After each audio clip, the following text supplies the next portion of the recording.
हम इंसान कौन हैं? क्या वाकई हम धरती की संतान हैं या फिर किसी और दुनिया से आए हैं?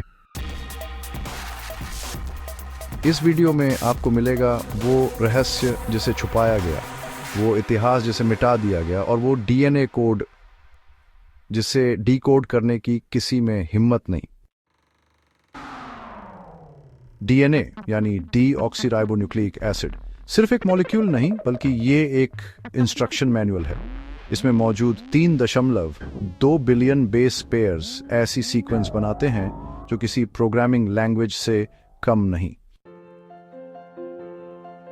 कैम्ब्रिज यूनिवर्सिटी के साइंटिस्ट ने पाया कि डीएनए की लैंग्वेज में रिडंडेंसी नहीं होती, ये एग्जैक्ट, एफिशिएंट और ऑप्टिमाइज्ड होती है।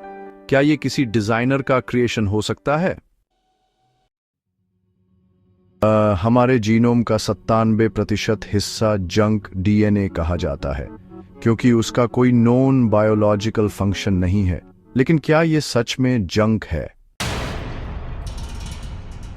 2017 में MIT और IBM वाटसन ने जॉइंट रिसर्च में पाया कि जंक डीएनए में कुछ ऐसा पैटर्न है जो मैथमेटिकल एल्गोरिदम्स फॉलो करता है।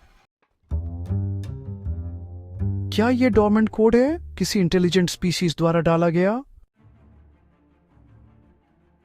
भारत के ग्रंथों में देवताओं के विमान, आकाश मार्ग और तेजस्वी शरीर का वर्णन है।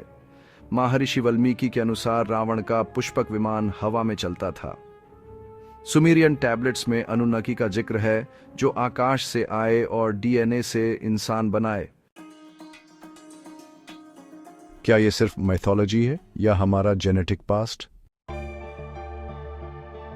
हिस्ट्री में कई बार ऐसा हुआ जब इंसानों की पूरी जनसंख्या कुछ हजार ही रह गई, लेकिन फिर रैपिड ब्रेन डेवलपमेंट और सिविलाइजेशन ग्रोथ हुआ। ये जंप्स नॉर्मल एवोल्यूशन में एक्सप्लेन नहीं होते, तो क्या किसी एक्सटर्नल इंटरवेंशन ने हमें एक्सेलरेट किया? एंशिएंट पेरू, इजिप्ट में पाए गए इलोंगेटेड स्कल्स इंसानों जैसे नहीं थे। डीएनए टेस्टिंग से पता चला कि इनमें माइटोकॉन्ड्रियल वेरिएशंस थे जो इंसानों में नहीं मिलते। रशिया में पाए गए एलोंगेटेड स्कल्स इंसानों जैसे नहीं थे। क्या ये हाइब्रिड्स थे? डार्विनियन एवोल्यूशन में एक बड़ी कमी है, होमो इरेक्टस से। होमो सेपियंस में जंप इतना सडन था कि उसका फॉसिल रिकॉर्ड ही गायब है। 2 लाख साल पहले इंसान की खोपड़ी, सोचने की क्षमता और क्रिएटिविटी में अचानक बूम क्यों आया?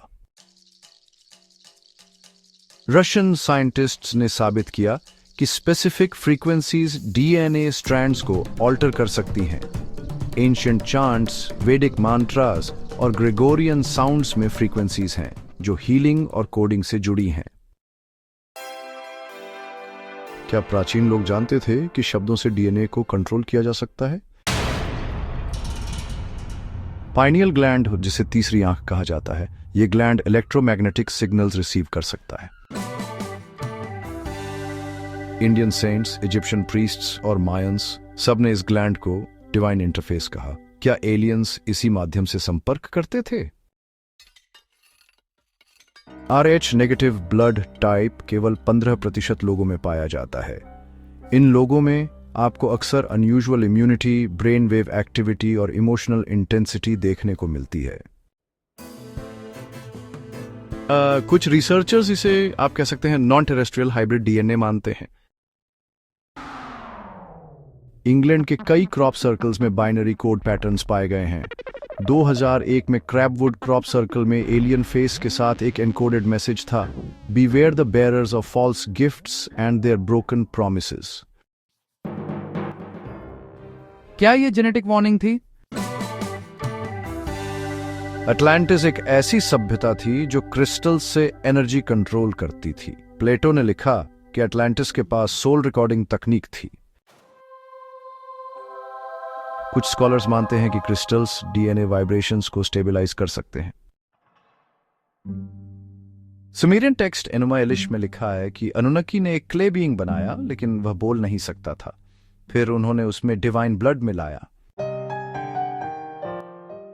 क्या यह जेनेटिक ट्रायल एंड एरर था? कुछ एलियन एब्डक्शन थियरीज के अनुसार इंसान का डीएनए कलेक्ट करके हाइब्रिड स्पीसीज क्रिएट की जा रही है। Harvard psychiatrist doctor John Mack ने 200 से ज्यादा एब्डक्टी केसेस स्टडी किए, जिनमें मेजॉरिटी ने रिप्रोडक्शन लैब का जिक्र किया। स्टोनहेंज, göbekli तेपे और खाजुराहो, इन सब एंशिएंट साइट्स की पोजीशनिंग इलेक्ट्रोमैग्नेटिक ग्रिड पर है। ये sites DNA resonance frequencies amplify करती हैं। VMAT2 जीन को गॉड जीन कहा जाता है। ये स्पिरिचुअलिटी और कॉस्मिक कनेक्शन से जुड़ा है। क्या कुछ लोग जेनेटिकली ही स्पिरिचुअली कनेक्टेड होते हैं? माया लोग कहते थे कि एक दिन स्काई गॉड्स वापस आएंगे, उनके पास पावर होगी लाइफ को रिक्रिएट करने की। क्या वही समय अब है? रिसेंट डिस्कवरीज में फिजिसिस्ट्स ने टाइम क्रिस्टल्स बनाए हैं जो कभी एनर्जी लूज नहीं करते। क्या एंशिएंट सोल्स ऐसे ही क्रिस्टल्स में स्टोर होती थी?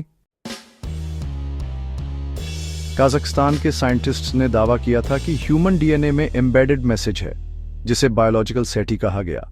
इसमें प्राइम नंबर्स और सिंबॉलिक लॉजिक पाया गया। क्या यह कोड एलियंस ने छोड़ा है? Egyptian I of harrows symbol दरअसल ब्रेन एनाटॉमी से मेल खाता है, स्पेशली पाइनियल ग्लैंड और हाइपोथैलेमस से। क्या एंशिएंट इजिप्शियंस ब्रेन के सीक्रेट सेंटर्स जानते थे? अब हम अपने डीएनए को खुद बदल सकते हैं। Designer babies, brain computer interfaces, immortality research सब शुरू हो चुका है। क्या अगली स्पीसीज हम खुद होंगे? Artificially modified humans? डीएनए केवल बायोलॉजी नहीं है, यह इतिहास, चेतना और भविष्य की है। हमारी उत्पत्ति कॉस्मिक है और शायद हमारा फ्यूचर भी। अगर आपने इस वीडियो को पूरा देखा तो आप भी वही सवाल पूछ रहे होंगे, क्या हम सच में इंसान हैं या सिर्फ एक जेनेटिक प्रोजेक्ट? ऐसे ही हिडन ट्रूथ्स और गहरे सवालों को जानने के लिए अनजाने साच को सब्सक्राइब जरूर करें और इस वीडियो को शेयर करें ताकि दुनिया जान सके हमारा शरीर पृथ्वी का है, लेकिन दिमाग शायद सितारों से आया है।